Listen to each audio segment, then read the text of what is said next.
Welcome students. आज हम पढ़ेंगे संवेगों की आधारभूत समझ, बेसिक अंडरस्टैंडिंग ऑफ इमोशंस। मतलब आज हम इमोशंस के रिगार्डिंग बात करेंगे, meaning of emotion, characteristics and factors affecting emotions. तो सबसे पहले हम समझेंगे कि इमोशंस का मीनिंग क्या होता है। संवेग जो है अंग्रेजी भाषा के शब्द इमोशन का हिंदी अनुवाद होता है, और ये जो इमोशन है ये लैटिन जो हमारी लैंग्वेज होती है उसके इमोवियर वर्ड से बना हुआ है, जिसका अर्थ होता है उत्तेजित करना या हलचल मचाना, उथल पुथल मचाना। मतलब ऐसे संवेग जब बहुत तीव्र गति से होते हैं या बहुत कम होते हैं तो उनकी वजह से उथल पुथल मच जाती है, एकदम हलचल मचना जो किसी वजह से होता है तो वो हमारे इमोशंस होते हैं। कुछ डेफिनेशंस देखेंगे हम। सबसे पहले है वुडवर्ड की डेफिनेशन, संवेग किसी शरीर के उत्तेजित होने की अवस्था है।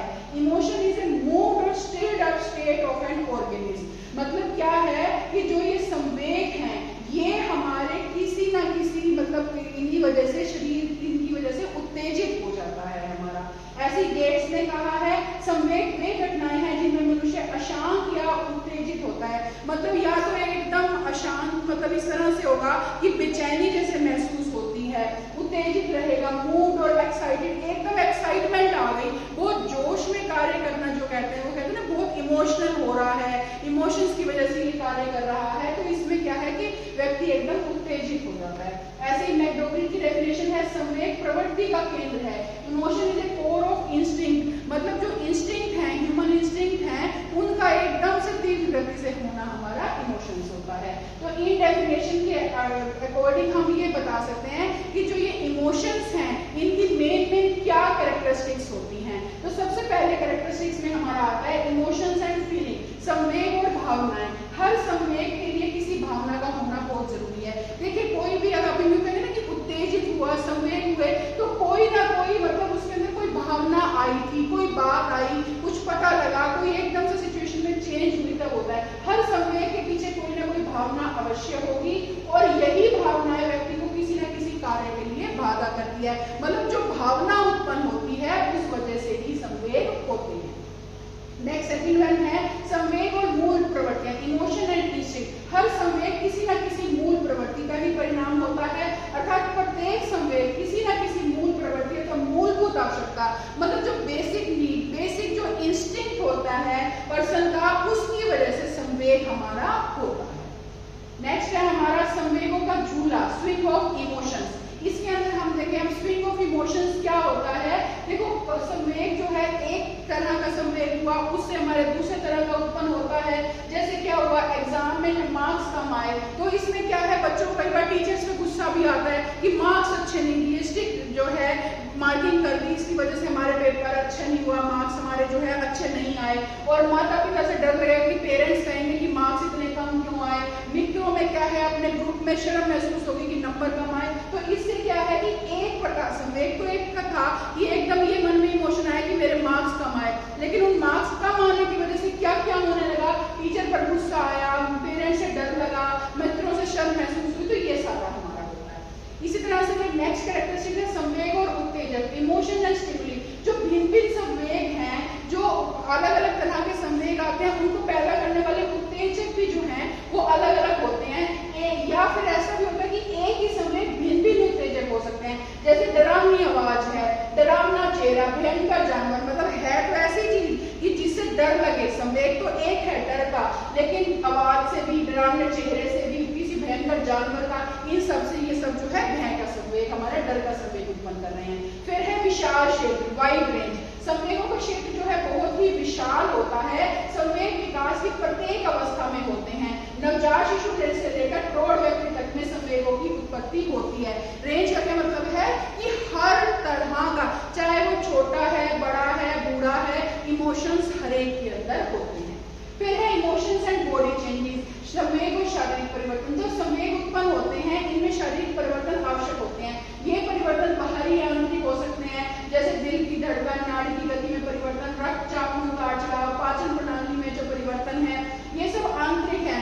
एकदम धड़कन से बढ़ जाना, नाड़ियों में कोई गति में परिवर्तन हो रहा है, बीपी हाई लो हो रहा है, ये तो आंतरिक हुए। और बाहरी परिवर्तन है चेहरे का लाल हो जाना, आंसू आना, शरीर के रोंगटे खड़े हो जाना, कांपना, भागना, मतलब जो दिखाई दे रहे नहीं है बाहरी संवेग हमारे, तो संवेग दोनों तरह के हो सकते हैं, आंतरिक या बाहरी, किसी भी वजह से हमारे ये संवेग उत्पन्न होते हैं। फिर है संवेग और क्रियात्मक प्रेरणा, इमोशन एंड कॉग्निटिव अर्ज। प्रत्येक संवेग है उसके साथ कोई ना कोई क्रिया जरूर ही जुड़ी हुई होती है। जैसे ऊंची आवाज या पटाखों की आवाज एकदम से सुनकर जो पक्षी है वो डर के जो है उड़ जाते हैं, सभी अपनी सुरक्षा की व्यवस्था करने लगते हैं। पटाखे की आवाज आई, पक्षी एकदम उड़ के दूर तक चले जाएंगे कि वो अपनी ये कोशिश करते हैं कि कहीं ना कहीं वो जाकर छुप जाए, अपनी सुरक्षा करेंगे। आत्मरक्षा की प्रवृत्ति उनके अंदर हो जाती है। इसी तरह रुकावट या बाधा उत्पन्न करने पर क्रोध का संवेग होता है, मतलब कोई भी रुकावट आ रही है, कोई भी बाधा उत्पन्न हो रही है, तो इस तरह के संवेग हमारे उत्पन्न होते हैं। नेक्स्ट है हमारा जो इसके अंदर है संवेग की अकस्मात उत्पत्ति, सडन अराउजल ऑफ इमोशन, कि एकदम से अचानक क्या हो जाते हैं, संवेग अचानक ही उभर आते हैं। जैसे संवेग कोई बहुत तेजी से अनुभव करेंगे, एकदम से क्या है कि आ तो बहुत तेजी से जाता है लेकिन वो जो है धीरे धीरे शांत होता है। जैसे क्रोध, भय, किसी चीज को एकदम से हम डर गए तो देख कर डर गए जैसे हम, तो फिर नॉर्मल होने में थोड़ा सा टाइम लगता है। किसी बात पर बहुत तेज एकदम से गुस्सा आ गया लेकिन वो क्रोध शांत होने में टाइम लगता है, तो ये वो है कि सडन अराउजल, एकदम हो तो गया लेकिन शांत होने में टाइम लगा। फिर है emotions and intelligent, imagination and thinking, संवेग और बुद्धि, कल्पना और तर्क। क्या होता है, संवेगों का बुद्धि, कल्पना और तर्क के साथ नकारात्मक सहसंबंध पाए, नेगेटिव कोरिलेशन है। हमेशा ये देखा जाता है कि किसी भी समवायगत अवस्था के दौरान बुद्धि जो है कल्पना और तर्क शक्ति इत्यादि कार्य नहीं करते हैं। संवेगों की तीव्रता के कारण बुद्धि, कल्पना और तर्क शक्ति में दुर्बलता आ जाती है। क्या बात कह रहे हैं, जैसे ये कहते हैं ना कि गुस्से में बंदे को अपने ऊपर कंट्रोल नहीं रहता, उसे समझ में नहीं आती कि वो क्या कर रहा है। ऐसे ही डर की स्थिति में जब बहुत ज्यादा डर लग रहा है, पता नहीं उस टाइम क्या कर दे, क्योंकि आत्मरक्षा करनी है, एकदम से क्या हो गया, ऐसे गुस्से में। यही बात है कि उस समय जो है संवेगों की जो तीव्रता में बुद्धि, कल्पना, तर्क शक्ति वगैरह दुर्बलता में आ जाती है। नेक्स्ट है हमारा एक्सटर्नल एंड इंटरनल कॉजेज, बाहरी तथा भीतरी कारण। अब ये जो संवेग हैं बाहरी और भीतर की भी रीजंस की वजह से हो जाते हैं। जैसे बिजली चमकना है, कई बार बिजली चमकने से भी एकदम डर लगने लग जाता है, तो इससे भी संवेग पैदा हो जाते हैं। फिर है डिस्प्लेसमेंट ऑफ इमोशन, विस्थापन। कुछ संवेग जो है डिस्प्लेस हो सकते हैं, जैसे यदि क्रोध के संवेग जो है वो प्रभाव में हो तो हम अपना क्रोध पत्नी या बच्चे की ओर मोड़ कर प्रदर्शित करते हैं। ये कब तभी होता है जब कोई कार्य हमारी इच्छाओं के विरुद्ध होता है। ये क्या होता है कि जिसकी वजह से कोई कार्य रुका, उस स्थिति में पैदा हुआ कि जिसकी वजह से रुका उसको तो कुछ ना कह पाए, लेकिन घर में अपनी पत्नी को, बच्चों के ऊपर, उनके ऊपर गुस्सा निकालना, अपना वो करना, तो ये है कि डिस्प्लेसमेंट हो जाता है, विस्थापन हो जाता है। कहीं का गुस्सा कहीं निकल जाना, कहीं के संवेग कहीं को और प्रकट होना, ये वो चीज हमारी होती है। तो अब ये तो थी हमारी सब कैरेक्टरिस्टिक्स, हमारी इमोशंस की क्या विशेषताएं होती हैं। अब संवेगों को प्रभावित करने वाले कारक कौन कौन से होते हैं वो हम देखेंगे। फैक्टर अफेक्टिव इमोशंस, विकास के प्रत्येक स्तर पर बालक का भावात्मक विकास बहुत महत्वपूर्ण होता है। मतलब ये है कि इमोशनल डेवलपमेंट किस तरह का है वो बहुत इंपॉर्टेंट होता है। विकास की हर अवस्था में संवेगों को जो प्रभावित कर रहे हैं उन कारकों के बारे में अध्यापकों को जरूर पता होना चाहिए कि अगर कोई बच्चा डिस्टर्ब है या बच्चे का इमोशनल जो डेवलपमेंट है वो किस तरह का है, टीचर्स को ये जरूर पता होना चाहिए। तो वो कौन कौन से होते हैं, सबसे पहले है स्कूल एनवायरनमेंट। स्कूल का जो एनवायरनमेंट है बच्चों के संवेगात्मक विकास में काफी महत्वपूर्ण भूमिका निभाता है। जब बच्चे स्कूल में प्रवेश लेता है, एडमिशन लिया, उस टाइम उसको वहाँ के एनवायरनमेंट का नहीं पता है, तो इसकी वजह से वो क्या है, अपने आप को सेफ महसूस नहीं करता। नई जगह, नए एनवायरनमेंट, नए लोग, तो बच्चे के अंदर, मन के अंदर कुछ ना कुछ ऐसी डर की भावनाएं आती रहती हैं। और अगर ऐसे सफलताएं अर्जित करेगा कि वो सफल नहीं हो पा रहा है, तो वो नेचुरली बात है संवेगात्मक असंतोष उसको होगा। इमोशनल जो है, इमोशनली वो सेटिस्फाइड नहीं होगा, तो इस असंतोष के कारण बच्चा जो है स्कूल से भागेगा।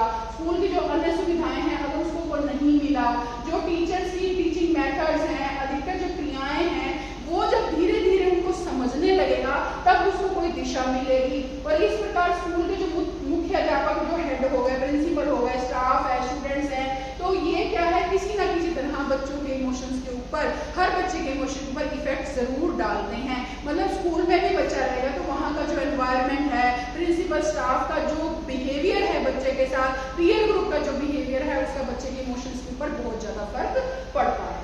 फिर है फैमिली एंड नेबरहुड एनवायरनमेंट, परिवार तथा पड़ोस का वातावरण। बिल्कुल नेचुरल सी बात है, घर का माहौल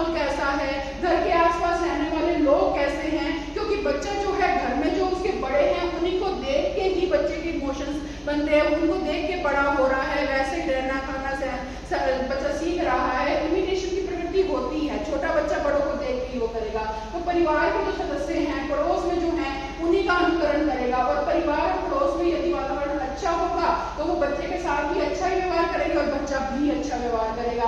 और परिवार के वातावरण में और क्या क्या चीजें होती हैं जो बच्चे के इमोशंस पर इफेक्ट डाल रही हैं? परिवार की आर्थिक दशा, सामाजिक स्थिति, आकार। कई बार जो है परिवार के सदस्य जो है नकारात्मक दृष्टिकोण रखेंगे, तो इससे क्या है कि बच्चे का संवेगात्मक विकास का संतुलन जो है, बैलेंस जो है बिगड़ जाता है। मतलब अगर बच्चों के प्रति रवैया ठीक नहीं है फैमिली मेंबर्स का, पड़ोसियों का, तो वो नेगेटिव इफेक्ट भी डालेगा। तो इसलिए बच्चे का इमोशन डेवलपमेंट सही होने के लिए जरूरी है कि फैमिली का एनवायरनमेंट अच्छा।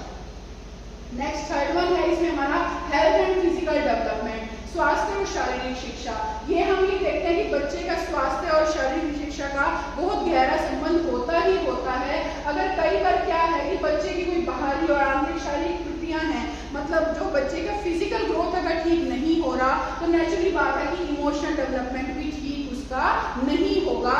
जो फिजिकल ग्रोथ अगर सही नहीं हो रही, इमोशंस का उसके ऊपर फर्क पड़ेगा ही पड़ेगा। क्योंकि कई बार क्या है, बच्चे बीमारियां, खराब स्वास्थ्य के कारण इमोशनली स्टेबल नहीं हो पाते हैं। कई बार ग्रंथियों की जो सामान्य कार्य कुशलता है, जो ग्रंथियां काम कर रही हैं, वो ठीक से नहीं कर पा रहे हैं, तो संवेगात्मक विकास भी रुक जाता है या कम हो जाता है। तो बच्चों को संवेगात्मक विकास के लिए ग्रंथियों का सामान्य कार्य कुशल होना जरूरी है। मतलब फिजिकली फिट होंगे तभी इमोशनल डेवलपमेंट सही रूप से हो सकता है।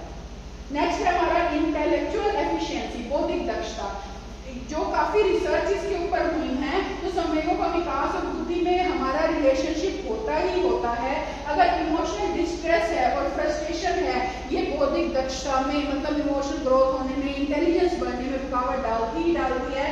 अप्रेजेंट जो व्यक्ति है, तो बच्चे का अगर वो खुद ही खुश नहीं है, किसी भी काम में मन नहीं लगेगा।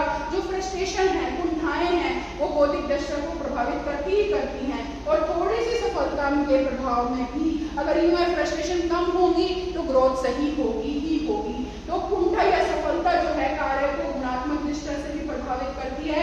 एक बुद्धिमान व्यक्ति अपनी तर्क शक्ति और सोचने की शक्ति द्वारा परिस्थिति पर नियंत्रण कर सकता है तथा अपने संवेगों का सही दिशा में प्रयोग कर सकता है। मतलब खुद व्यक्ति प्रसन्न होगा, सही से स्वास्थ्य ठीक होगा, हर चीज वो करेगा, तर्क शक्ति सही से सोचेगा, तभी उसका इमोशनल डेवलपमेंट हो सकता है। तो नेक्स्ट है इसके अंदर हमारा आयु, एज। इसके अंदर हम ये देखेंगे कि जो एज का हमारा इसके ऊपर क्या फर्क पड़ रहा है। जो व्यक्ति की, बालक की आयु है, उसका हम क्या देखते हैं। देखो, संवेगों के विकास पर आयु का भी बहुत प्रभाव पड़ता है। आयु के बढ़ने के साथ साथ संवेगों में परिवर्तन आते हैं, बदलते हैं। जो हमारा जैसे जैसे एज बढ़ेगी तो वैसे वैसे आयु की जो वृद्धि हो रही है, एज हमारी बढ़ेगी, इमोशनल डेवलपमेंट भी उसी तरह से उसके अंदर मैच्योरिटी आएगी ही आएगी। फिर है सोशल डेवलपमेंट। बच्चों के सामाजिक और संवेगात्मक विकास का काफी गहरा संबंध होता है। सामाजिक विकास किस तरह से हो रहा है, मतलब समाज में अपने आप को किस तरह से एडजस्ट कर रहे हैं, इसका भी संवेगात्मक विकास पर बहुत ज्यादा इफेक्ट पड़ता है। दोनों पक्ष का विकास एक दूसरे पर आश्रित होता है। जैसे कोई बच्चा जो है सामाजिक रूप से विकसित हो रहा है, मतलब समाज में सही से रह रहा है, सामाजिक विकास सही हो रहा है, तो संवेगात्मक रूप से ही अवश्य ही वो विकसित होगा। सामाजिक रूप से कुसमायोजित या सामाजिक रूप से अविकसित जो व्यक्ति है, मतलब जो व्यक्ति समाज में अगर अपने आप को एडजस्ट नहीं कर रहा, उसके अंदर सामाजिक योग्यता नहीं आ रही, तो वो संवेगात्मक से जुड़ी जो समस्याएं हैं वो उसके आगे आएंगी ही आएंगी। क्योंकि वो अपने आप को नेचुरल जो एनवायरनमेंट है, जो समाज में हमने रहना है, उसमें सेट नहीं कर पा रहा, तो वो समस्या उसके आगे आएंगी आएंगी। तो एक दूसरे के अभाव में इनका विकास पूर्ण नहीं होता।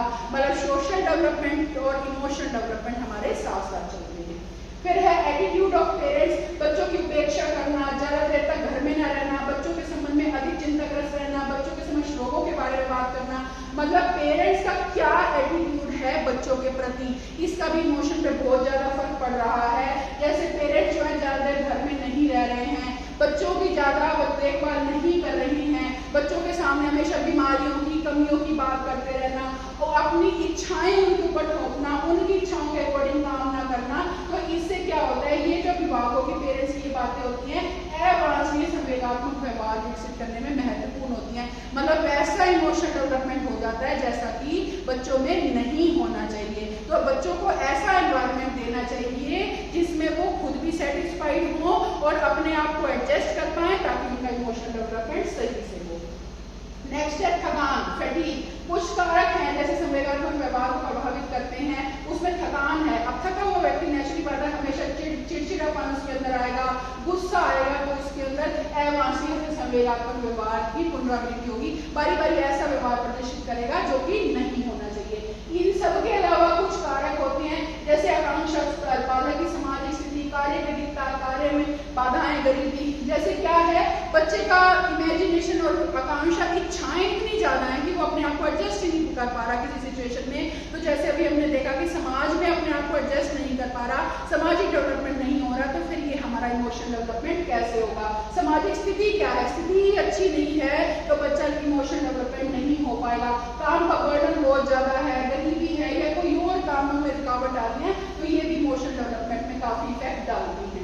फिर है व्यवहारिक समस्या, बिहेवियर प्रॉब्लम। क्या है कि कई बार जो है बच्चे अपनी इच्छा, जहां उनकी इच्छा है वैसा उन्हें व्यवसाय नहीं मिला, मतलब जिस फील्ड में काम करना चाहते हैं उस फील्ड में नहीं कर पा रहे हैं, तो नेचुरली बात है वो खुश नहीं रहेंगे। और कई बार उसमें क्या होता है कि बच्चों में और पेरेंट्स में व्यवसाय संबंधी टकराव पैदा हो जाते हैं। बच्चे नहीं करना चाहते लेकिन पेरेंट्स कहेंगे चलो जो जॉब मिल रही है आप वही कर लो, या अपनी इच्छाएं पेरेंट्स अगर बच्चों पे थोप रहे हैं तो कॉन्फ्लिक्ट्स पैदा होते हैं और इमोशनल डेवलपमेंट सही से नहीं होता। तो इसमें क्या है, कार्य को बीच में छोड़ के दूसरा कार्य शुरू कर लेना, इससे भी संवेग पैदा हो गए, एकदम उत्तेजना आ गई, गलत डिसीजन ले लिया, बीपी का हाई लो होना, गुस्सा आना, तो सही से वो ग्रोथ नहीं होना। ये सब फैक्टर जो है हमारे इमोशंस पर बहुत ज्यादा इफेक्ट डालते हैं। तो स्टूडेंट्स ये थे हमारा इमोशंस की कैरेक्टरिस्टिक्स और फैक्टर अफेक्टिंग इमोशंस। तो इसका उम्मीद करती हूँ ये आज का टॉपिक आपको समझ में आया होगा। Thank you students.